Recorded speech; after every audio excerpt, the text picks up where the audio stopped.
Day recap. We took one trade. Only took on my eval, not my funded. Um, yeah, I'll show you in a sec. Oh my God, I'm fucking brain rotted right now.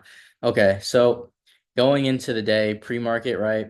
This was previous day lows and open. We already swept that. We're already in this like big time frame, high time frame imbalance, right?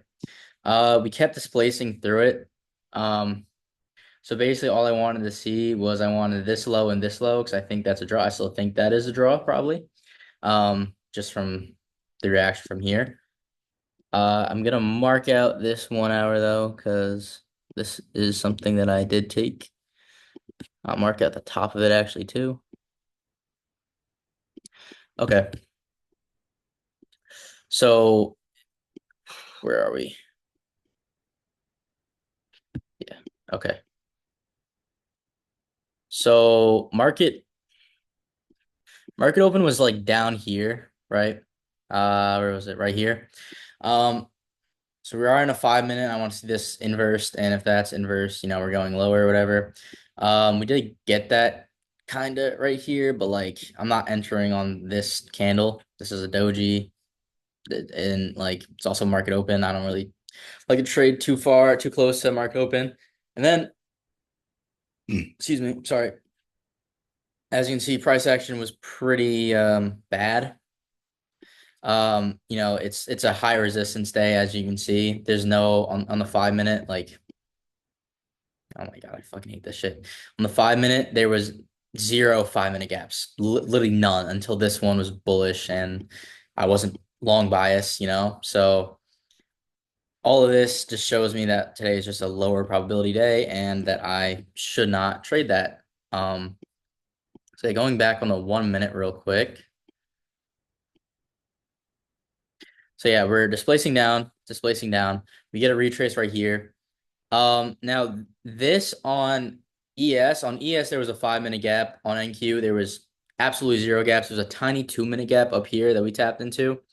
Um, and then we got an inverse, retrace into here, reaction out of it. That's what my mentor took. But like, even with all that confirmation, I just wasn't too confident in it just because there's zero 5 minute gaps. And especially if ES has a 5 minute gap and NQ doesn't, there's something off about that. NQ is literally has like 4 times the amount of volume as ES. So if anyone has the gap, it should be Nasdaq. So the fact that it didn't just means lower probability conditions. So even though ES tapped to a 5 minute gap, we got an inverse in both of them. Wasn't confident on this. If there was a 5 minute gap on Nasdaq and we did this, I would enter on probably the inverse right here, stops up here, and take profit wherever down there. Um, excuse me. And so yeah, my targets are still lower, right? And so I want us to go lower. We, retrace like this, come back down, and then we get this bullish reaction right here. And so at this point, I'm trying to find where I even took my trade.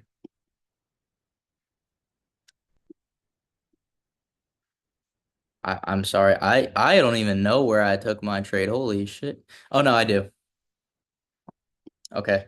Yeah, I marked this a little wrong, I'm not gonna lie, because on the hourly, I know we did not tap that yet. Otherwise, I would not have taken that. Holy, where the fuck are we? Holy shit. Oh my God, I marked that so bad. Okay. Yeah, that's a lot better. All right. So now that we got like bullish reactions, right? And we're coming out of here, we edged the hourly bullish Fair Valley gap. We retrace into this big Fair Valley gap. There's not a 5 minute gap, but I like the way how we retrace into this.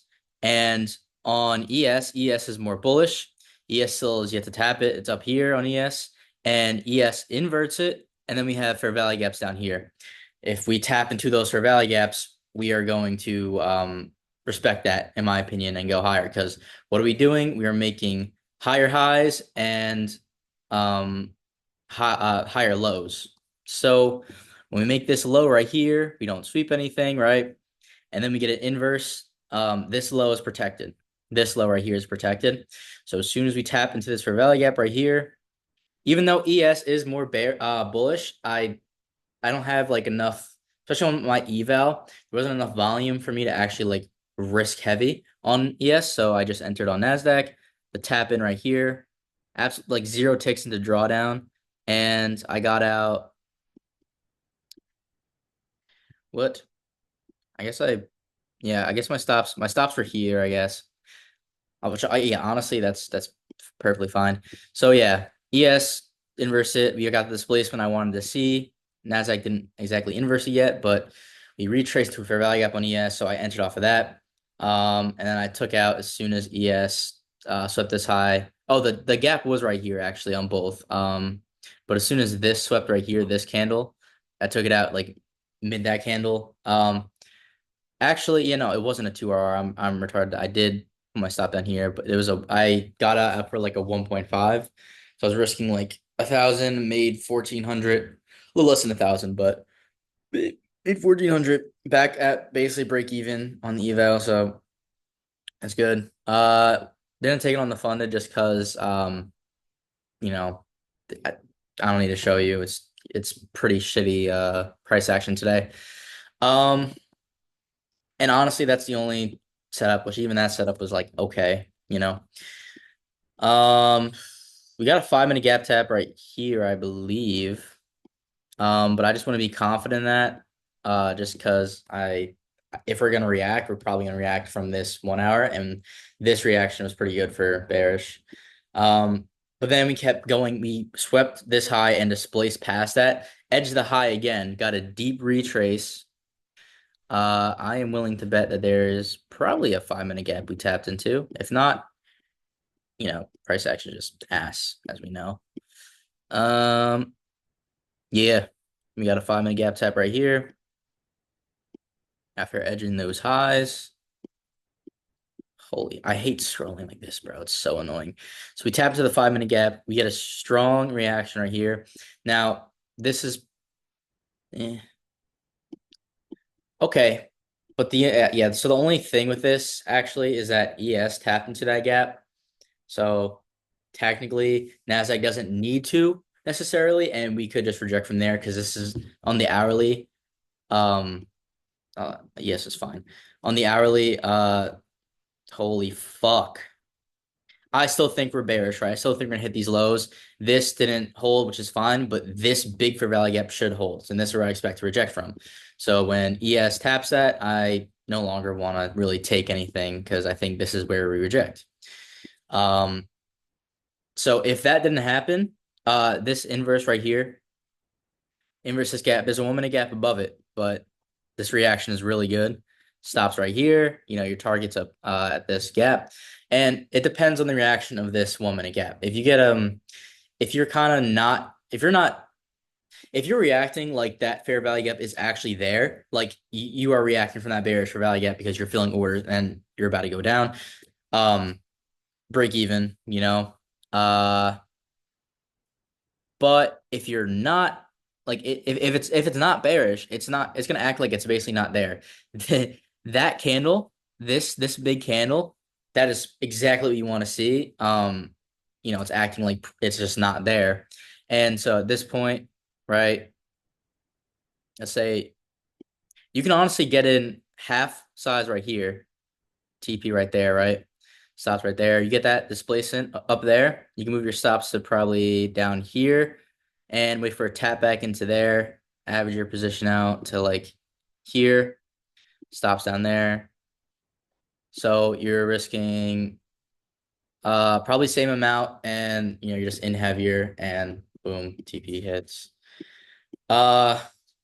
PM session was absolutely ass. I was looking at it on the 5 minute chart. You can just imagine. I'll show you the 5 minute chart in a second. But I just wanted to show you this is exactly what I wanted to look for. We got displacement lower. We had a 5 minute gap right here. And we technically did tap it right here. But like we didn't tap into it deep enough, really, in my opinion. And then we get rejection right here. There's no fair value gap to inverse, so you really want to see just bullish candles disrespected, kind of making like order blocks, I guess. And this would have been the perfect entry right here.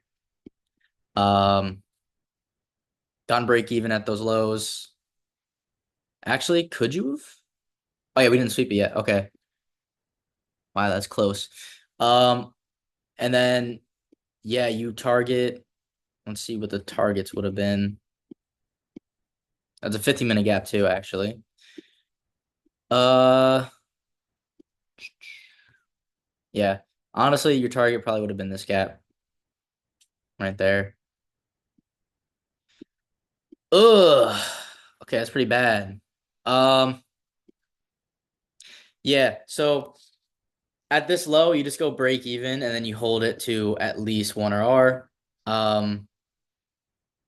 And if you are confident we're going lower, which I was, this is where we reject from. So honestly, you can just hold it to this low probably. But that's not gonna hit until tomorrow at least. So or maybe Asia, but I doubt it. Um, but yeah, that's it for today. Overall, I'm happy with everything that I took today. Happy what I didn't take today.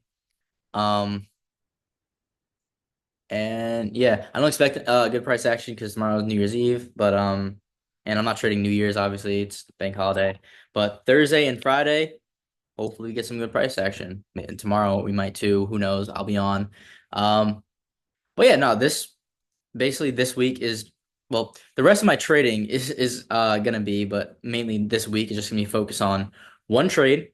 Um, it can be one trade on each account, in my opinion. That's fine because I can take one on eval and I can take one on my funded, and I'm only taking trades on fundeds that I'm like super confident. Like it's a obvious draw, beautiful retrace, a 5 minute gap, inverse out of it.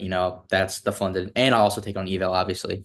Um, but yeah, so one trade a day, risk accordingly, whatever, and also don't trade past like 11:30, 11:45. I want to see when I took that trade today because I'm not gonna lie, it was getting close to like that time I don't want to be trading. Where is it? Yeah. So this is a perfect example of the rules that I set, right? At 11:30, you kind of want to hop off. But if there's a setup forming like this, we were inversing this gap, and ES was definitely going to the gap right here that we edge. Um, then I'm down for taking that trade. But anything after that, like I'm not taking any of that shit. So, uh, yeah, that's it for the day. Um, Not too bad for like a no news Monday, holiday, whatever. But yeah, uh, uh, yeah, that's it, I guess.